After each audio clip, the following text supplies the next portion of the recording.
Okay, number 4. In this problem, they give us a charge that produces an outward pointing electric field, and they give us the electric field magnitude. They also give us the distance at which it's pointing for that electric field, and they want us to find out what the sign is. I've also included Coulomb's constant here. We are going to have to use that in this new equation. So first of all, they want us to know what the sign is for Q, and since it says that the electric field is pointing outward from this charge, that means Q has to be positive. Field lines point outward from positive charges and inward into negative charges. So since these were pointing outward, we can conclude that it's positive.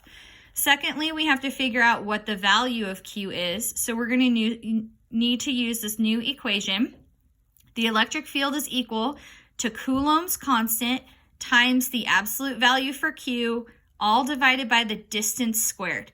Now, why is it written as R? The reason why it's written as R is because at some point we're going to start talking about multiple charges that are separated from a certain distance, and a lot of that time we call that distance a radius because these field lines and these forces actually radiate outward like in a circle. Okay, we're going to solve this for Q, and so when you rewrite this equation solved for the absolute value of Q, you get the field multiplied by the distance squared, all divided by Coulomb's constant. Make sure when you're plugging this in, you're being really careful about how you type it into your calculator.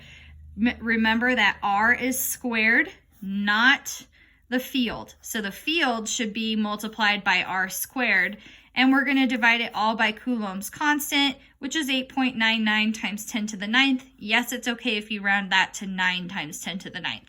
It's not going to give you that much error, but make sure you're using that times 10 button again in all the parentheses that you need to get the right answer. You're going to come up with 5.8 times 10 to the negative 7 coulombs, or rewritten as microcoulombs, that would be 0.58 microcoulombs. If you have any questions about number 4, make sure you let me know.